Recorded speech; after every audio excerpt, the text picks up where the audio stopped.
What's up guys, magandang araw po sa lahat. This is Laging Handa Vlogs. For today's videos, punta kami ng Talon Falls guys. Kaya pala siya tinatawag ng Talon Falls kasi kaya siyang talunan ng tao.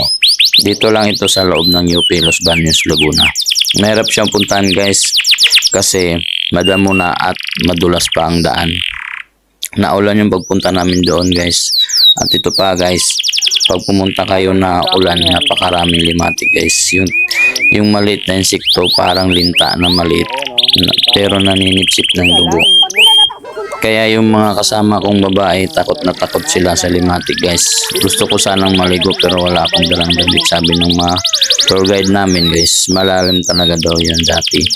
Diyan daw sila naglalaba at naliligo dati. Medyo may kalayuan lang guys, galing sa kalsada, nasa 40 to 50 minutes ang lakarin. Habang kami naglalakad guys papuntang Talon Falls, mayroon silang pinupulot. Dinatawag nila ng bayuko. Masarap daw talaga. Masarap daw gataan at iba pang luto guys. Narinig ko na noon at natikman ko na rin.